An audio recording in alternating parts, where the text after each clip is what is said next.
গেল বছর ইসরায়েলের সঙ্গে সংঘাতের পর থেকেই সামরিক খাতে নজর বাড়িয়েছে মধ্যপ্রাচ্যের দেশ ইরান। এবার দেশটির বিরুদ্ধে গোপনে পারমাণবিক ক্ষেপণাস্ত্র তৈরির অভিযোগ এনেছে ফ্রান্স ও আলবেনিয়া ভিত্তিক ইরানের সরকার বিরোধী রাজনৈতিক সংগঠন এনসিআরআই। শুক্রবার সংগঠনটির বরাতে এ খবর প্রকাশ করে টেলিগ্রাফ ইন্ডিয়া। এর আগে তেহরানের ইউরেনিয়াম সমৃদ্ধকরণের বিষয়ে বিস্তারিত তথ্য প্রকাশ করে এনসিআরআই। প্রতিবেদনে বলা হয়, শাহরুজ শহর থেকে ৩৫ কিলোমিটার দূরে ক্ষেপণাস্ত্র নির্মাণ কেন্দ্রের কাজ চলছে।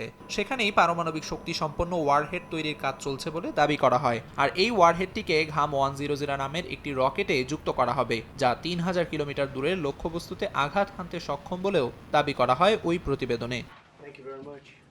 ইরানের পারমাণবিক তৎপরতা নিয়ে কড়া হুঁশিয়ারি দিয়েছেন মার্কিন প্রেসিডেন্ট ডোনাল্ড ট্রাম্প। জানান, যুক্তরাষ্ট্রকে কেবল আশ্বস্ত করতে পারলেই নিষেধাজ্ঞা থেকে বাঁচতে পারবে না খামেনি প্রশাসন। এ সময় তেহরানের ওপর আবারও কঠোর নিষেধাজ্ঞা আরোপের হুমকি দেন তিনি।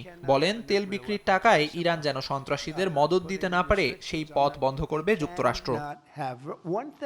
নিষেধাজ্ঞার হুমকি দিলেও সমঝোতার পথ খোলা রেখেছেন ট্রাম্প। নিজের সামাজিক যোগাযোগ মাধ্যম ট্রুথ সোশ্যালে দেয়া এক পোস্টে ইসরায়েলের সঙ্গে যুক্ত হয়ে ইরানকে ছিন্ন ভিন্ন করে দেওয়ার খবরকে অতিরঞ্জিত বলে মন্তব্য করেন তিনি। বলেন, ইরানের সঙ্গে পারমাণবিক শান্তি চুক্তির পক্ষেই আছেন তিনি। এ নিয়ে অবিলম্বে কাজ করার কথাও জানান ট্রাম্প।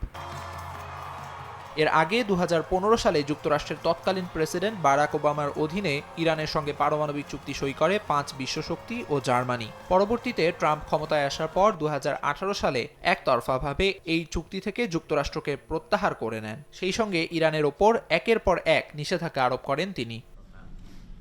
আমিরুল ইসলাম আলিফ, সময় সংবাদ।